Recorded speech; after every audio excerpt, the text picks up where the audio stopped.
Olá, paz do Senhor a todas. Meu nome é Nathalie e hoje eu vim aqui contar o testemunho da reconstrução do meu relacionamento, né? Então eu brinco que Deus reconstruiu o meu casamento antes mesmo dele começar, porque tudo isso aconteceu enquanto a gente ainda estava noivo, né? Mas vou começar então a história. Eu conheci ele quando a gente tinha 17 anos. A gente se dava muito bem no começo do namoro. Era tudo muito lindo, a gente raramente brigava. A única diferença que a gente tinha é que ele era evangélico e eu era católica, né? Mas graças a Deus as nossas famílias eram muito tranquilas com isso, a gente se respeitava muito, então mesmo assim dava tudo certo, né? Em 2015, meu pai acabou falecendo e eu comecei a frequentar a igreja junto com ele, até para construir um pouco mais de conforto, né? Conforme o tempo foi passando, ele sofria muita humilhação lá no lugar que ele trabalhava e a igreja que a gente frequentava era uma igreja muito repressiva, então qualquer coisa era pecado, então as meninas não podiam usar batom, os homens não podiam usar bermuda nem em dia normal, então tudo isso, e ele queria seguir tudo que a igreja pregava, né? Então, ele começou a ter síndrome do pânico por conta dessas coisas. Eu ajudei muito ele nesse período e ele se agarrou ainda mais à religião para se curar disso, né? Então, ele começou a ler a Bíblia, ele começou a questionar muitas coisas que aconteciam por lá. E ele começou a perceber tudo de errado que tinha dentro daquela igreja. Então, a gente resolveu sair de lá. A gente começou a frequentar outras igrejas, né? E isso foi dando um pouquinho mais de liberdade para ele. Ele conseguiu um emprego melhor e logo nos primeiros meses de trabalho ele me pediu em casamento. A gente deu entrada num apartamento e depois disso o nosso relacionamento começou a mudar muito. Começou a época da pandemia, então a gente não estava mais indo para a igreja, a gente até tentou assistir alguns cultos online, mas a gente não se identificou, a gente acabava esquecendo de assistir o culto ou deixava para depois e não era a mesma coisa, né? Então a gente meio que parou de ir para a igreja e eu fiquei muito preocupada com a dívida do apartamento porque eu nunca tinha tido uma dívida tão grande, né? E ele estava gastando demais nessa época. Como a gente tinha parado de ir para a igreja, ele mudou muito. Então, o tipo de roupa que ele usava, o tipo de música que ele escutava mudou completamente. Ele começou a beber, colocou piercing, fez tatuagem. Então, aquela pessoa de 3 anos atrás não era a mesma que estava do meu lado naquela época, né? Mas comigo ele era a mesma pessoa, né? Mudou mais a aparência e alguns gostos dele. E para mim, como eu vim de berço católico, na minha família isso tudo era muito normal. Então, os meus tios, os meus primos, todos bebem, todos têm tatuagem. Então, para mim isso era normal.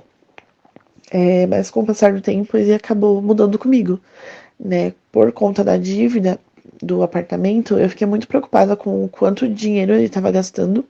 Então, a gente começou a brigar muito por causa de dinheiro.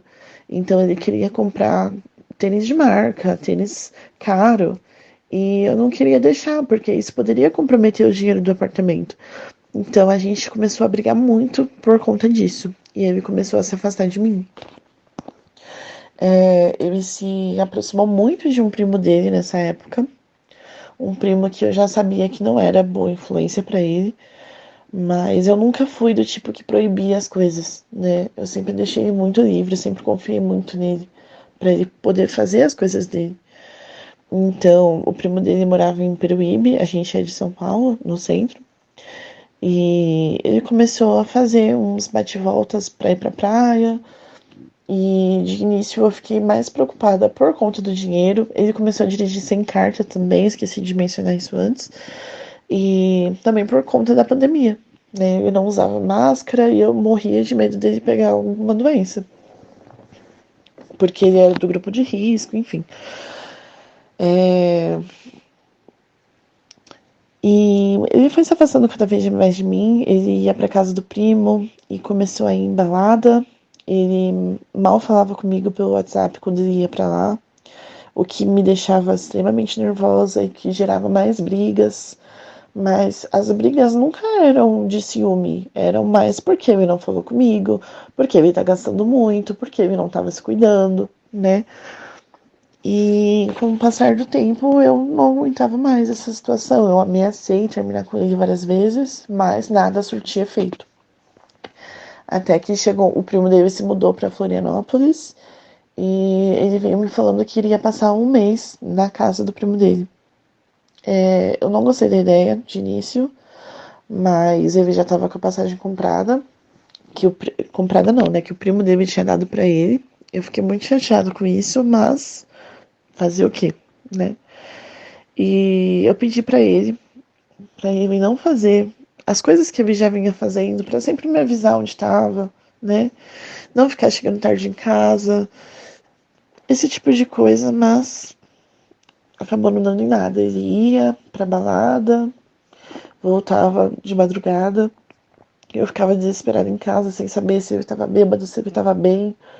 É, Foi uma época muito difícil, mas quando ele voltou, ele disse que estava disposto a fazer dar certo comigo. E eu confiava muito nele, nem me passava pela cabeça que ele poderia me trair, alguma coisa assim. Quando ele voltou, a primeira semana foi perfeita, a gente estava se dando muito bem. Mas com o passar do tempo, ele disse que iria numa balada no fim de semana seguinte, porque uma amiga dele que é DJ ia tocar. Ele tem um sonho de se tornar um DJ, então ele tem contatos, é por isso que ele ia tanto em balada, né? Eu disse pra ele que nesse dia eu iria com ele na balada. Eu não ia antes por conta da minha mãe, né? É só eu e ela aqui em casa. E ela não gosta que eu fique saindo e voltando tarde, que eu saia e vá pra balada. E eu sempre respeitei muito isso, né? Eu não percebia o quanto eu me anulava, o quanto eu deixava o meu namorado solto pra fazer as vontades da minha mãe, né? Tudo isso poderia ter sido evitado se eu fosse viajar com ele de vez em quando, né? E nesse dia eu falei, não, eu vou na balada com você. Eu converso com a minha mãe antes, né? Provavelmente minha mãe vai ficar chateada, mas eu preciso dar um jeito, né? Eu não posso deixar o meu noivado ir por água abaixo e ficar louca em casa enquanto ele tá lá na balada. E pra minha surpresa, ele não gostou que eu fosse. Ele disse que não é minha vibe, que eu não sou disso, que eu não iria gostar e tal, mas eu tentei insistir falando que eu queria ir, que eu nunca tinha ido numa balada, que eu queria acompanhar ele e tal, e a gente acabou brigando de novo.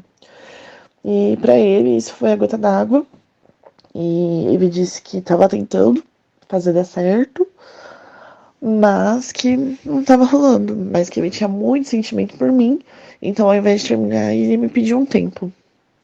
Ele não me deu um prazo, ele disse que durante esse tempo a gente poderia fazer o que a gente quisesse, que não seria considerado traição, e era isso, que a gente ia tirar esse tempo pra gente refletir sobre o nosso relacionamento e tentar achar algum jeito de dar certo ou terminar de vez.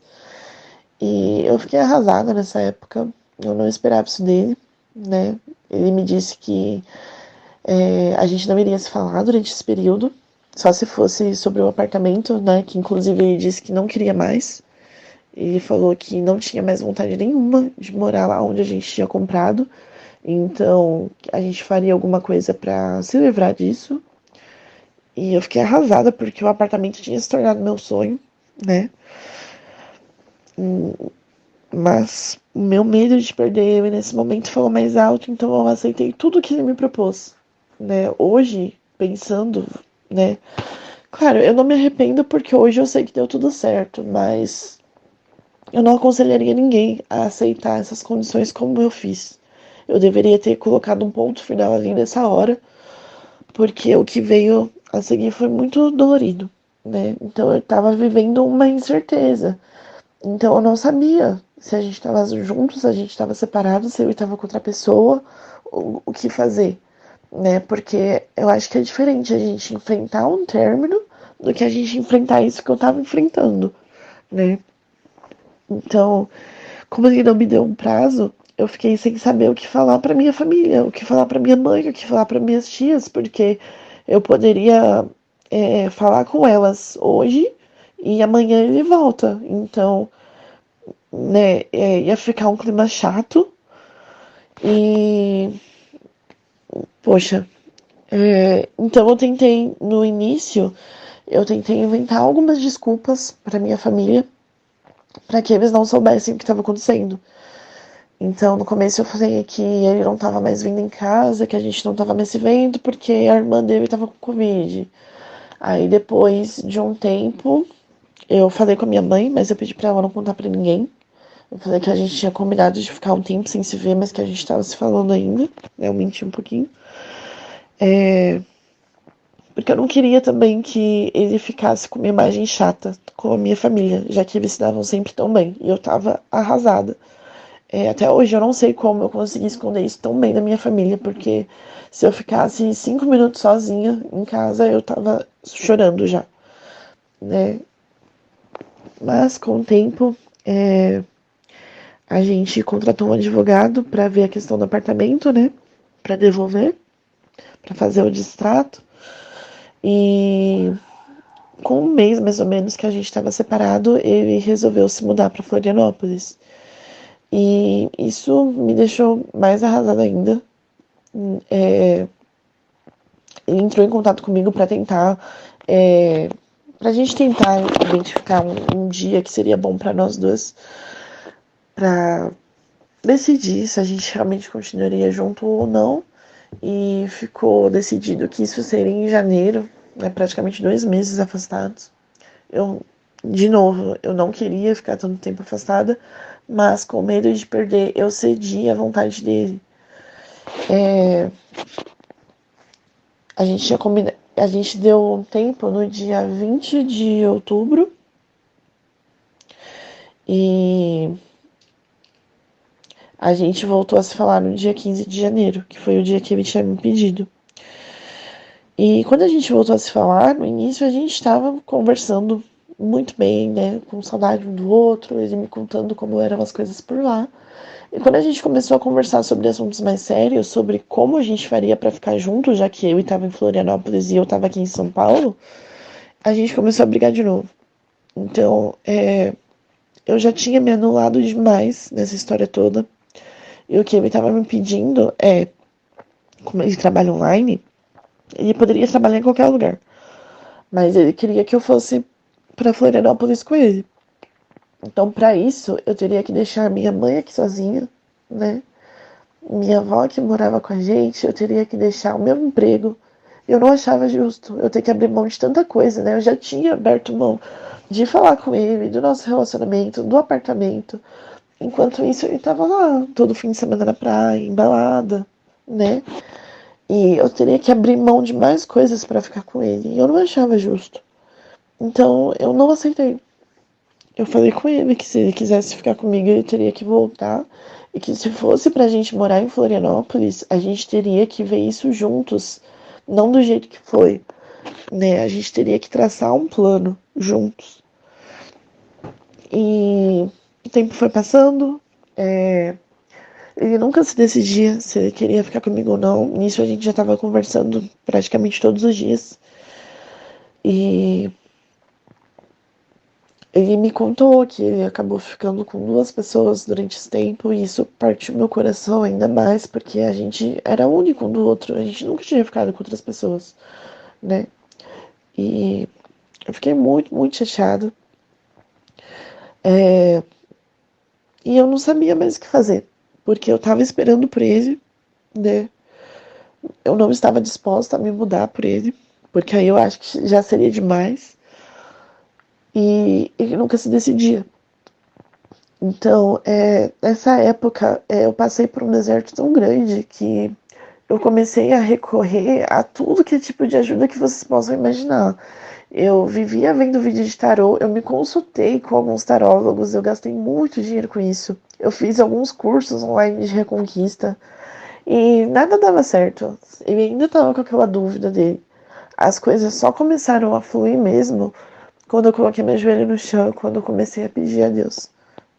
Aí eu conheci o canal da Elaine e comecei a orar mais para que a vida dele clareasse, que a mente dele se clareasse, né? Pedi para ele fazer terapia, tentei conversar com ele sobre Deus, né? Já que ele era uma pessoa que tinha muita fé, mas nada dava certo. Foi só quando eu comecei a orar e pedir mesmo para Deus que as coisas começaram a clarear e que eu comecei a me sentir um pouco melhor. Né? Eu comecei a me cuidar mais. Eu já tinha emagrecido muito nessa época. Eu tinha emagrecido já 15 quilos e eu sempre fui acima do peso, né? Eu comecei a me cuidar mais, a comprar mais roupa pra mim, a me maquiar mais, que era uma coisa que eu fazia lá no começo do namoro que eu não fazia mais hoje em dia. E conversando com ele, ele me fez uma proposta falando que ele iria voltar pra gente ter uma conversa presencial e que a gente resolveria tudo presencialmente, mas que até lá a gente ficaria um tempo sem se falar. Coisas assim, na época eu não entendi direito. Ele sempre tentava ficar um tempo sem falar comigo, mas era sempre ele que vinha conversar. Ele começou a me cobrar de coisas absurdas, do tipo, por que você não falou comigo? Por que você não me mandou mensagem de Feliz Natal? Sendo que ele tinha me pedido pra eu não conversar mais com ele, né? E, bom, enfim, eu fiquei sabendo que durante esse tempo que ele tinha falado que a gente ficaria sem conversar, ele tinha ido fazer uma viagem com uma das meninas que ele ficou. E isso pra mim foi a gota d'água. Eu fiquei extremamente chateada com ele. Ele me machucou de um jeito que eu nunca imaginei que ele poderia me machucar. E ali eu resolvi dar um ponto final. Eu já tava me sentindo um pouco melhor comigo mesma.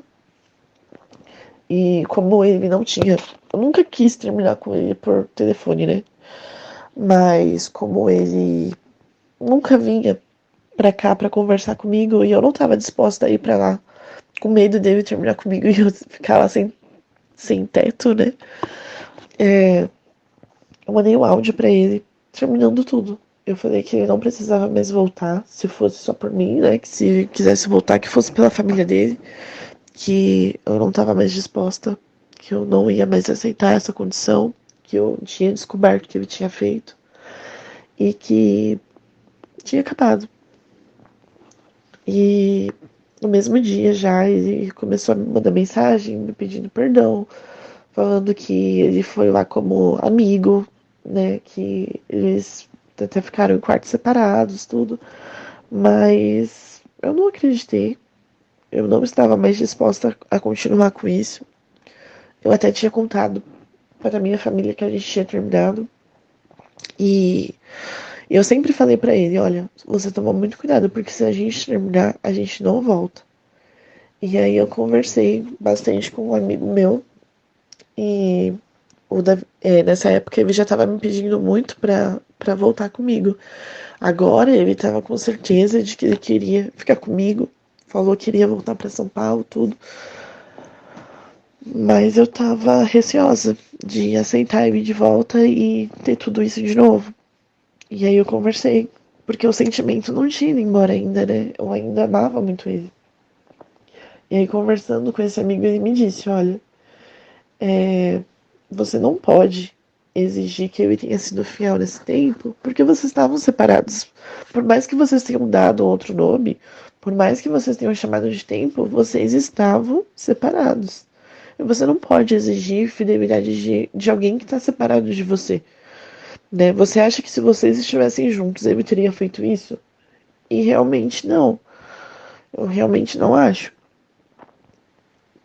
E então ele falou, às vezes é melhor você dar uma segunda chance, porque você pode se arrepender o resto da sua vida inteira, pensando como seria se você tivesse voltado, se você tivesse dado uma segunda chance. É melhor você dar uma segunda chance e você se arrepender e bater o pé e falar, não, tomei a atitude certa em terminar, então eu vou terminar de novo, do que você passar a sua vida inteira pensando em como seria se você tivesse aceitado ele de novo, né? Então, nessa época, ele já estava extremamente fofo comigo, extremamente carinhoso, né? Escreveu carta, enviou aqui para casa, disse que tinha comprado um presente para mim por lá, falando que queria me conquistar de novo. E isso deixa a gente balanceado, né? Então, eu resolvi seguir o conselho desse meu amigo e resolvi dar uma segunda chance para ele. Então, nessa época, ele perdeu o emprego, né? Ele trabalhava online, então tanto faz se ele estava em Florianópolis ou São Paulo. Mas ele perdeu o emprego, então ele não iria conseguir se manter por lá. Mas ao mesmo tempo ele tinha um amigo lá que poderia indicar ele para um emprego, e aqui em São Paulo ele só teria a casa dos pais dele, né? Mas mesmo assim ele resolveu voltar para cá, tentar fazer dar certo comigo. A gente voltou a ficar junto em abril do ano passado. Então já tá pra fazer um ano que a gente voltou. A gente perdeu o apartamento, né? Perdeu não, a gente abriu mão, a gente perdeu muito dinheiro nisso, mas a gente ganhou muito conhecimento em troca. Hoje ele se arrepende muito das coisas que ele fez. A volta dele não foi como um filme de romance, do jeito que eu imaginava antes, né? Hoje em dia o nosso relacionamento tá muito melhor do que era antes. Ele tá muito mais respeitoso comigo. Ele não sai mais pra bar, pra balada, do jeito que ele fazia antes, né? Me deixar sozinha, sem falar comigo, sem me falar que horas ele volta, com quem que ele tá, né? Hoje a gente tá confiando muito mais um no outro e a gente tá se entendendo muito melhor. É claro, às vezes a gente briga, às vezes a gente se desentende. O começo do relacionamento a gente brigava bastante ainda, né? Porque ele queria começar aos poucos, eu acho que ele falava que queria começar do zero comigo, mas eu acho que ele tava com medo da reação da minha família quando ele voltasse. Mas graças a Deus a minha família entendeu muito bem, ninguém fez nada de. Ninguém tratou ele mal, né? E hoje, graças a Deus, nosso relacionamento tá melhor. A gente tá planejando o nosso casamento, né? E se Deus quiser, ainda esse ano ele vai sair. Então é isso. É, esse período que a gente passa é muito difícil. Eu já perdi meu pai. E isso tinha sido a coisa mais difícil que tinha me acontecido.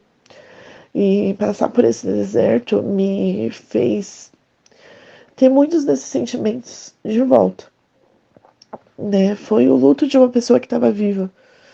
E foi tão difícil quanto, né? É, mas a gente é forte, a gente aprende a lidar com isso, né? A gente sente falta, mas a gente precisa aprender que a gente tem valor, que a gente precisa se cuidar também, a gente não pode ficar dependendo só do outro. E é isso. Espero que tenha dado para entender. Eu fiquei bastante emocionada em alguns momentos, mas tenho fé em Deus que Deus vai fazer o melhor, né? Não adianta a gente ficar pedindo ele de volta, porque ele só vai voltar na hora que Deus permitir, né? E sempre ter fé que Deus tem um plano, né? Por pior que a gente esteja se sentindo, tudo vai ser para uma coisa melhor no futuro, né? E é nisso que eu creio. Então, é isso, gente. Muito obrigada.